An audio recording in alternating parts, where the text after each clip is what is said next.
പ്രിയപ്പെട്ടവരെ, ഇന്നത്തെ ഈ സാംസ്കാരിക സമ്മേളനത്തിൻ്റെ അധ്യക്ഷൻ പ്രിയപ്പെട്ട അനിൽ പരക്കാട്, വേദിയിൽ ഉപേക്ഷയായിട്ടുള്ള ശബരീഷ്, സന്തോഷ് മാനവം, മറ്റ് യുക്തിവാദി സംഘം സുഹൃത്തുക്കളെ, ബ്രഹ്മാനന്ദ സ്വാമി ശിവയോഗിയുടെ അനുയായികളെ, ഇന്നലെ നമ്മൾ മിക്ക പത്രങ്ങളിലും അന്ധവിശ്വാസ നിർമ്മാർജ്ജന നിയമം നടപ്പിലാക്കുന്നതിനൊരു 3 അംഗ സമിതിയെ ഗവൺമെൻറ് നിശ്ചയിച്ചതായുള്ള വാർത്ത നമ്മളെല്ലാം വായിച്ചു. കേരളത്തിലെ അന്ധവിശ്വാസ നിർമ്മാർജ്ജന നിയമം നടപ്പാക്കുന്നതിന് വേണ്ടി 2008 മുതലാണ് നമ്മൾ പ്രക്ഷോഭം, വിവിധ രീതിയിലുള്ള പ്രക്ഷോഭം നമ്മൾ നടത്തിക്കൊണ്ടിരിക്കുന്നത്. അന്ന് മുഖ്യമന്ത്രിയായിരുന്ന VS അച്യുതാനന്ദന് ബില്ലിൻ്റെ കരട് കോപ്പിയും നിവേദനവും നമ്മൾ സമർപ്പിച്ചിരുന്നു. എല്ലാം വേണ്ട പോലെ ചെയ്യാമെന്നുള്ള ഉറപ്പ് നമുക്ക് കിട്ടി. ഒന്നും നടന്നില്ല. അതിനുശേഷം ഉമ്മൻചാണ്ടി സർക്കാർ വന്നു. ഉമ്മൻചാണ്ടി സർക്കാരിനും ഇതേ രീതിയിൽ തന്നെ കരട് കോപ്പിയും നിവേദനവും സമർപ്പിച്ചു. എല്ലാം നോക്കാം എന്ന് പറഞ്ഞു. അന്നത്തെ ആഭ്യന്തരമന്ത്രി രമേശ് ചെന്നിത്തലയായിരുന്നു. ഒന്നും നടന്നില്ല. അതിനുശേഷമാണ് 1ാം പിണറായി സർക്കാർ വരുന്നത്. മുഖ്യമന്ത്രി പിണറായി വിജയനും നമ്മൾ ഇതേ രീതിയിൽ തന്നെ കരട് കോപ്പിയും നിവേദനം നൽകി. അദ്ദേഹത്തിൻ്റെ ഭാഗത്തുനിന്നും ഇതേ രീതിയിലുള്ള മറുപടി കിട്ടി. 2ാം പിണറായി സർക്കാരും നമ്മളിത് നൽകി.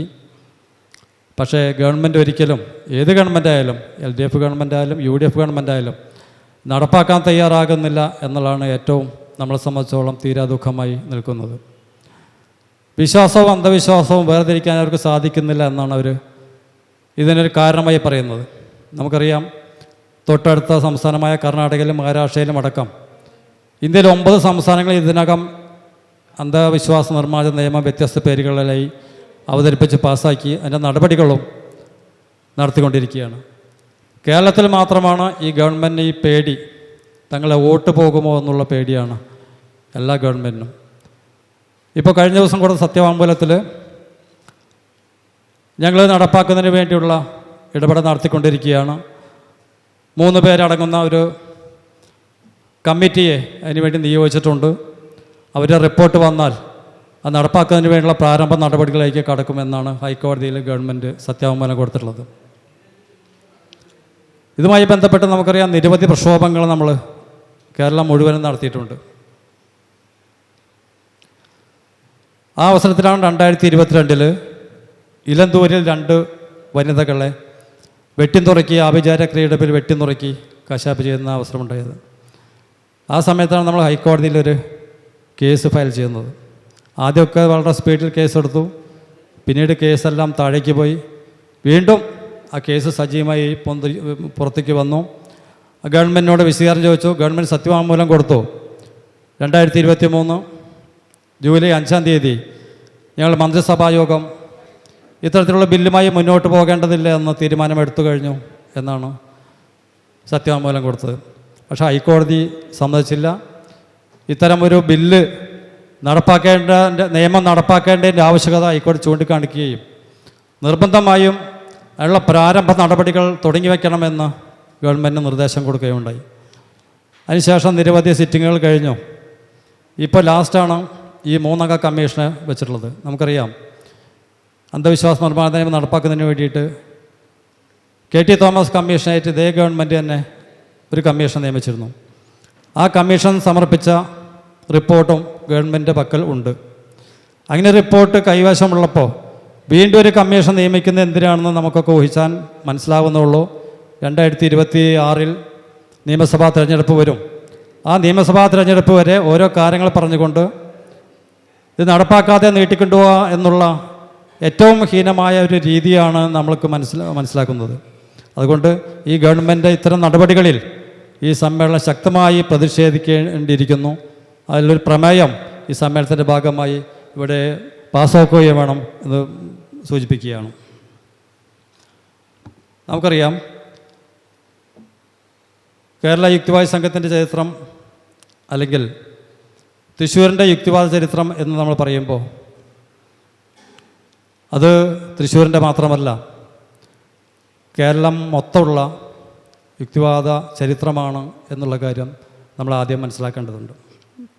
നേരത്തെ ഉദ്ഘാടന പ്രാസംഗികം സൂചിപ്പിച്ച പോലെ 1917 മെയ് മാസം 29 ചെറായിലെ തുണ്ടത്തിപ്പറമ്പിൽ വെച്ച് നമ്മുടെ സഹോദരൻ അയ്യപ്പൻ നടത്തിയ മിശ്രഭോജനവും അതുമായി ബന്ധപ്പെട്ട് രൂപീകരിച്ച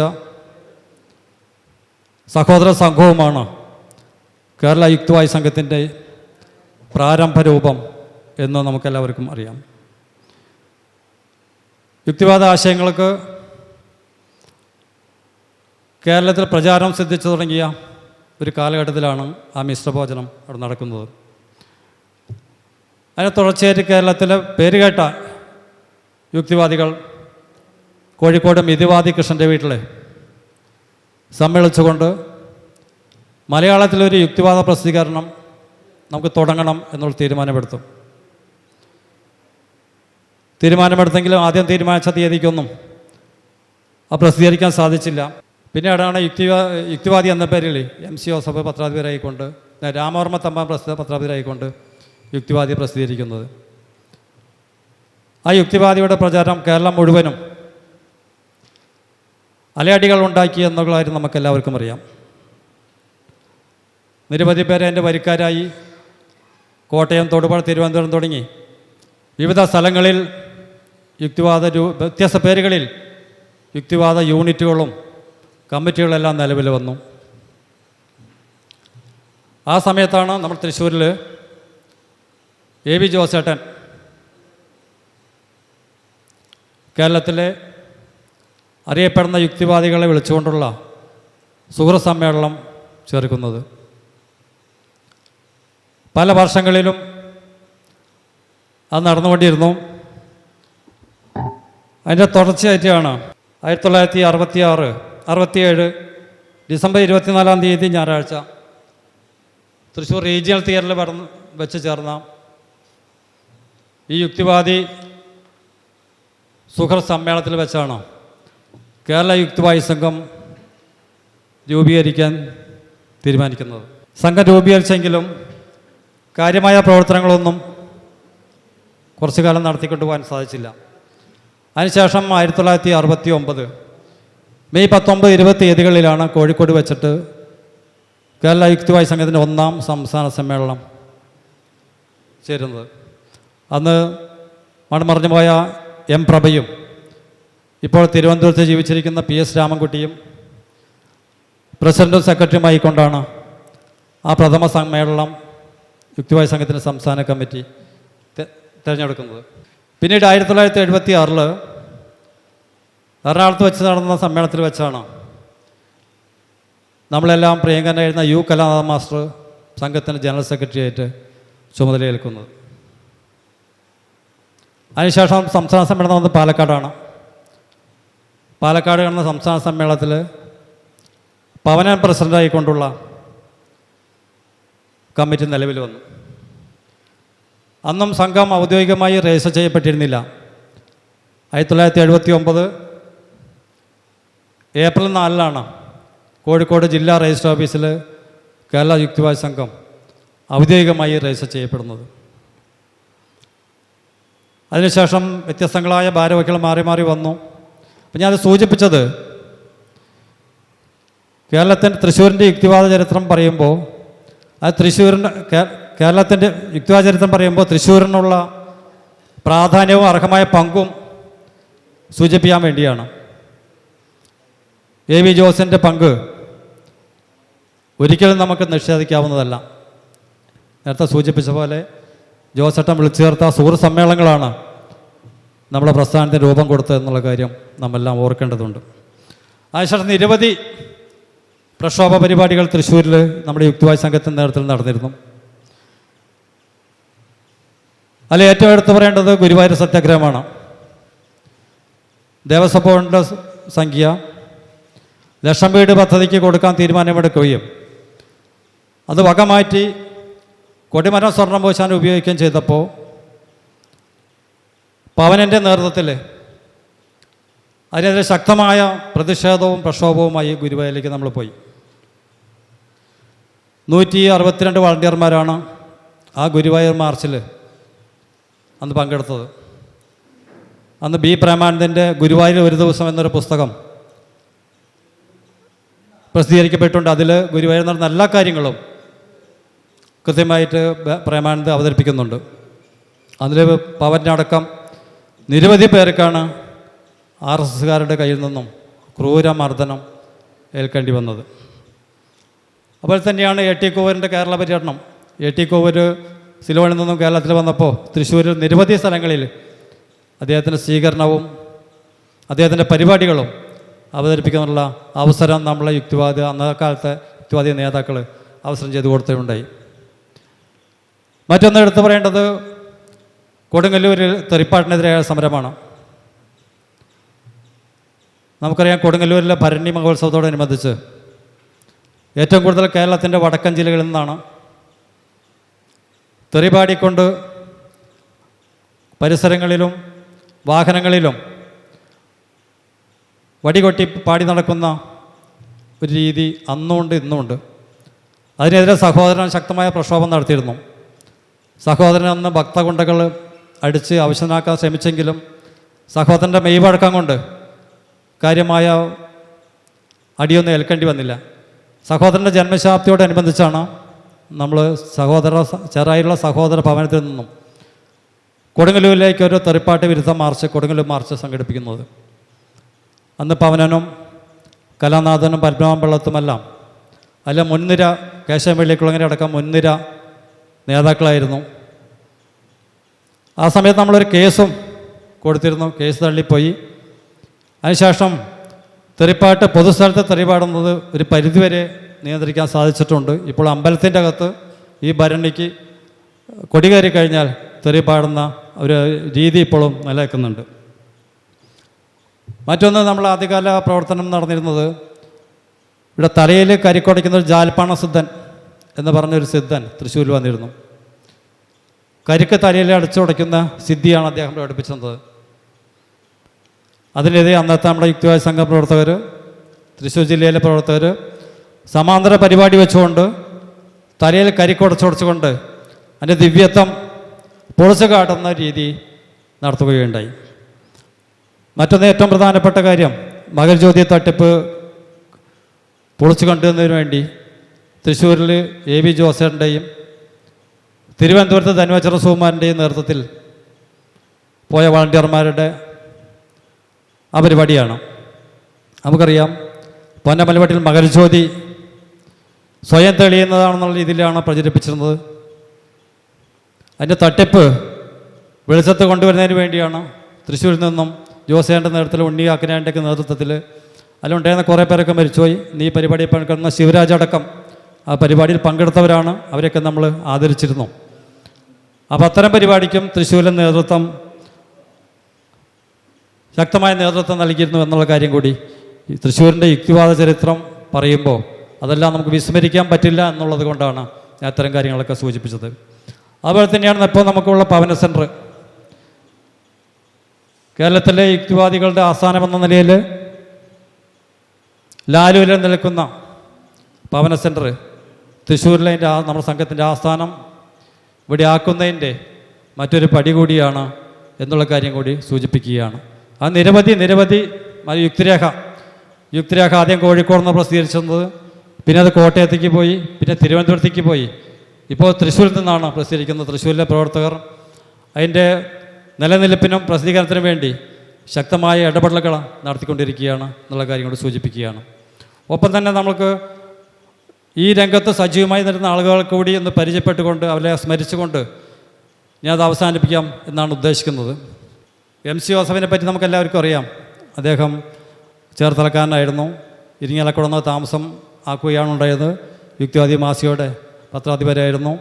നിരവധി സ്ഥലങ്ങളിൽ ചാത്തനെ പിടിക്കാൻ അദ്ദേഹത്തിൻ്റെ നേതൃത്വത്തിൽ പോയിരുന്നു. അപ്പോൾ ആ MC ജോസഫിനെ നമുക്കിവിടെ സ്മരിക്കാതെ പോകുന്നത് ശരിയല്ല.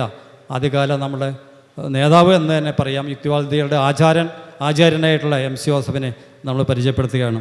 മറ്റേത് PP ആൻ്റണിയാണ്. അദ്ദേഹത്തിന് കുസുമം എന്നുള്ള പേരിലുണ്ടായിരുന്നു. തൃശ്ശൂരിൽ ഒരു പുരാതന കൽദായ സുറിയാനി കുടുംബത്തിലാണ് അദ്ദേഹം ജനിച്ചത്. അദ്ദേഹവും യുക്തിവാദ സാഹിത്യ രംഗത്ത് സജീവമായിരുന്നു എന്നുള്ള കാര്യം കൂടി സൂചിപ്പിക്കുകയാണ്. മറ്റൊന്ന് CR കേശവമൈദ്യരാണ്. നമുക്കറിയാം ഇരിങ്ങാലക്കുട ചന്ദ്ര സോപ്പിൻ്റെ ഉടമയായിരുന്നു CR കേശവമൈദ്യർ. ഇപ്പോൾ അവിടെ ലാൽ മെമ്മോറിയൽ ഹോസ്പിറ്റൽ അങ്ങനെ നിരവധി സ്ഥാപനങ്ങൾ കേശവമൈദ്യരേതായിട്ടുണ്ട്. MCയുടെ എല്ലാ യുക്തിവാദ പ്രവർത്തനങ്ങളിലും വലങ്കൈയായിട്ട് നിന്നിട്ടുള്ള വ്യക്തിയായിരുന്നു CR കേശവമൈദ്യർ. വൈദ്യരെയും നമ്മൾ ഇത്തവണത്തിൽ സ്മരിക്കുകയാണ്. അതുപോലെ തന്നെയാണ് പനമ്പള്ളി ഗോവിന്ദമേനോൻ. പനമ്പള്ളി ഗോവിന്ദമേനോൻ നമ്മളൊരു സമയത്ത് സംഘത്തിൻ്റെ ട്രഷറായിട്ട് പ്രവർത്തിച്ചിട്ടുണ്ട്. പനമ്പള്ളി ഗോവിന്ദമേനോനെയും ഇത്തരത്തിൽ ഞാൻ പരിചയപ്പെടുത്തുകയാണ്. മറ്റേത് AV ജോസേട്ടൻ്റെ കാര്യം പിന്നെ വീണ്ടും പറയേണ്ട കാര്യമില്ല. എങ്കിലും ജോസേട്ടൻ്റെ ഒരു പെട്രോൾ പമ്പ് ഇവിടെ CMS സ്കൂളിൻ്റെ അടുത്തുണ്ടായിരുന്നു. തൃശ്ശൂരിൽ വരുന്ന എല്ലാ യുക്തിവാദികളുടെയും ഒരു ആസ്ഥാനം എന്ന നിലയിലാണ് ആ പെട്രോൾ പമ്പ് പ്രവർത്തിച്ചിരുന്നത്. ആദ്യകാലത്ത് യുക്തിവാദി സംഘത്തിൻ്റെ സംസ്ഥാന കമ്മിറ്റി അംഗമായി അദ്ദേഹം പ്രവർത്തിച്ചിരുന്നു. പിന്നീടാണ് അദ്ദേഹം യുക്തിവിചാരം എന്ന മാസിക ഒറ്റ ലക്കം മുടക്കം കൂടാതെ പ്രസിദ്ധീകരിച്ചെന്ന് ജോസേട്ടൻ്റെയും ഇവിടെ സ്മരിക്കുകയാണ്. അതുപോലെ R കൃഷ്ണകുട്ടിയാർ നമ്മുടെ ഇവിടെ അറിയാം, തൃശ്ശൂർ പഴയ നടക്കാവിലാണ് കൃഷ്ണകുട്ടി നായർ ജീവിച്ചിരുന്നത്. ഒരു സമയത്ത് നമ്മളെല്ലാം ജില്ലാ കമ്മിറ്റികളും നമ്മളിവിടെ അനുസ്മരിക്കുന്ന ജയശങ്കരേട്ടനൊക്കെ ഉള്ള സമയത്താണ് എല്ലാ ജില്ലാ കമ്മിറ്റികളും ഈ കൃഷ്ണകുട്ടി നായരുടെ പഴയ നടക്കാവിലുള്ള വീട്ടിലാണ് നമ്മൾ ചേർന്നിരുന്നത്. കൃഷ്ണകുട്ടിയാരുടെ അന്ന് എക്സ്പ്രസ് ദിനപത്രത്തിൻ്റെ പത്രാധിപരായിരുന്നു. കൃഷ്ണകുട്ടി നായരെയും ഞാൻ സ്മരിക്കുകയാണ്. മറ്റൊന്ന് ഉണ്ണിയാക്കനാടാണ്. MCക്ക് ശേഷം യുക്തിവാദി മാസിക ഏറ്റെടുത്ത് നടത്തിയത് ഉണ്ണിയാക്കനാടായിരുന്നു. നമ്മുടെ ഇപ്പോൾ ജില്ലാ പ്രസിഡൻ്റായി തിരഞ്ഞെടുത്ത സജ്ജൻ കാക്കനാൻ്റെ അച്ഛൻ. യുക്തിവാദി മാസികയിലെ ചോദ്യോത്തരപങ്ക്തി കൈകാര്യം ചെയ്യുന്നതും ആ സമയത്ത് ഉണ്ണിയാക്കനാടായിരുന്നു. കാക്കണേനെയും ഓർക്കുകയാണ്. പവനനെ ഓർക്കാതെ നമ്മൾ മുന്നോട്ട് പോകുന്നത് ഒരിക്കലും ശരിയല്ല. നമുക്കറിയാം, തലശ്ശേരി ജനിച്ച് തൃശ്ശൂരിൽ ജീവിതം അവസാനിച്ച പവനൻ യുക്തിവാദി പ്രസ്ഥാനത്തിൻ്റെ സജീവ നേതൃത്വമായിരുന്നു. യുക്തിരേഖ കോഴിക്കോട് നിന്ന് പ്രസിദ്ധീകരിക്കുമ്പോൾ അതിൻ്റെ ഫൗണ്ടർ എഡിറ്റർ പവനായിരുന്നു. തൃശ്ശൂരിലെ ഒട്ടുമിക്ക പ്രതിരോധ പ്രക്ഷോഭ പരിപാടികളിലും പവൻ്റെ സാന്നിധ്യം എടുത്തു പറയേണ്ടതായിരുന്നു. പവനെയും സ്മരിക്കുകയാണ്. മറ്റൊന്ന് TK കുഞ്ഞയ്യപ്പൻ വൈദ്യരാണ്. യുക്തിവാദിയിലൂടെയും നാസികനിലൂടെയും പ്രസിദ്ധീകൃതമായ ഇദ്ദേഹത്തിൻ്റെ പണ്ഡിതോചിതമായ ലേഖനങ്ങൾ യുക്തിവാദ രംഗത്ത് നിരവധി പേരെ കൂട്ടിക്കൊണ്ട് വരുവാൻ കാരണമായി എന്നുള്ള കാര്യങ്ങൾ സൂചിപ്പിക്കുകയാണ്. മറ്റൊന്ന് VC ചാക്കോ, കേരള യുക്തിവാദി സംഘത്തിൻ്റെ തൃശ്ശൂർ ജില്ലാ സെക്രട്ടറിയായിട്ട് കുറേ കാലം അദ്ദേഹം പ്രവർത്തിച്ചിരുന്നു. അദ്ദേഹത്തിൻ്റെ വീട് അയ്യന്തോളാണ്. അദ്ദേഹത്തിൻ്റെ കുടുംബാംഗങ്ങളാരും ഇപ്പോൾ ഇവിടെ ഇല്ല. VC ചാക്കോ അവർകളെയും ഇത്തരത്തിൽ സ്മരിക്കുകയാണ്. മറ്റൊന്ന് കൊരട്ടി വർഗീസ്. ഞാൻ ഇത്രയും ആളുകൾ പേര് പറഞ്ഞു പോകുന്നത് പുതിയ തലമുറയ്ക്ക് ഒരു പക്ഷേ ഇവരൊന്നും പരിചയമായിരിക്കില്ല. അതുകൊണ്ടാണ് ഇത്തരം ആളുകൾ പേരെടുത്ത് പറഞ്ഞ് തന്നെ അവരെ അനുസ്മരിച്ച് പോകുന്നത്. കൊരട്ടി വർഗീസ് കൊരട്ടിയിലുള്ള ഈ ലെപ്രസി ആശുപത്രിയിലെ അവർ ലെപ്രസി അസുഖം പിടിച്ചിട്ടുള്ള എല്ലാവരെയും സംഘടിപ്പിച്ചുകൊണ്ട് സജീവമായി പ്രവർത്തിച്ചിരുന്ന വ്യക്തിയാണ്. നല്ലൊരു മജീഷ്യനായിരുന്നു. യുക്തിവാദ രംഗത്ത് അദ്ദേഹം സജീവമായി പ്രവർത്തിച്ചിരുന്നു. അതുപോലെ KJ ഫ്രാൻസിസ്, നമുക്കറിയാം നമ്മുടെ ഫാഷൻ ഫാബ്രിക്സിൻ്റെ ഉടമയായിരുന്നു.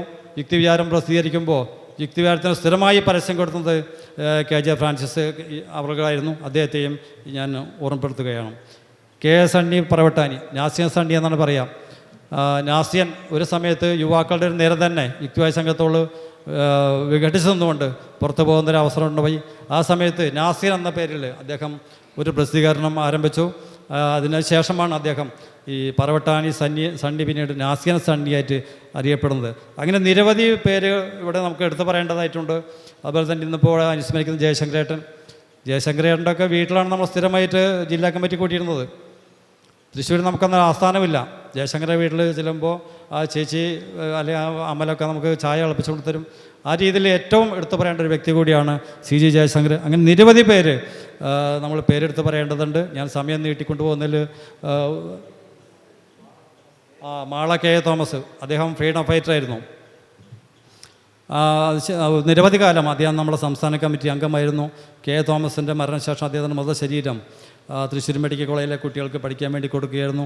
K. തോമസിൻ്റെ പേരിൽ മാളയിൽ ഒരു K. തോമസ് ഫൗണ്ടേഷൻ രൂപീകരിച്ചിട്ടുണ്ട്. അദ്ദേഹത്തിൻ്റെ സുഹൃത്തുക്കളും ബന്ധുക്കളും ചേർന്നുകൊണ്ടാണ്. എല്ലാ വർഷവും തോമസ് മാഷ പേരിൽ അനുസ്മരണ സമ്മേളനങ്ങൾ അവിടെ നടന്നുകൊണ്ടിരിക്കുകയാണ്. പിന്നെ നമ്മുടെ MJ ജോസഫ് സാറ് നമുക്കറിയാം, സംസ്ഥാന സെക്രട്ടറിയും ജില്ലാ സെക്രട്ടറിയുമായി ഒക്കെ നിരവധി സമയം പ്രവർത്തിച്ചിരുന്ന വ്യക്തിയാണ് MJ Joseph sir. Advocate PV Premarajan നിരവധി പീരീഡുകളിൽ ജില്ലാ സെക്രട്ടറിയായിട്ട് അദ്ദേഹം പ്രവർത്തിച്ചിട്ടുണ്ട്. അങ്ങനെ നിരവധി പേര്, ഞാൻ കൂടുതൽ പേര് വരുത്തുന്നത് CR കാശമ്പള്ളി കുളങ്ങര, PK ഗോപാലകൃഷ്ണൻ, മുൻ deputy speaker PK Gopalakrishnan, Irinjalakuda freedom ഫൈറ്ററായിരുന്ന KP പോളി, കൊടുങ്ങല്ലൂരിലെ സജീവ സാന്നിധ്യമായിരുന്ന AK വിജയരാഘവൻ, അതുപോലെ മജീഷ്യനും എഴുത്തുകാരനുമായിട്ടുള്ള ദേവസി വല്ലക്കുന്ന് ഇരിങ്ങാലക്കുടക്കാരാണ്. ടി.എൻ. ഭദ്രനും കൂടി ഇവർ മകരജ്യോതി തട്ടിപ്പ് കണ്ടെത്താൻ പോകുമ്പോൾ ടി.എൻ. ഭദ്രൻ അതിലുണ്ടായിരുന്നു. ഇവിടെ ടി.എൻ. ഭദ്രൻ. പിന്നെ എടുത്തു പറയേണ്ട മറ്റൊരു വ്യക്തിത്വം വി.കെ. അരുണാദേവിയാണ്, കൊടുങ്ങല്ലൂരാണ്.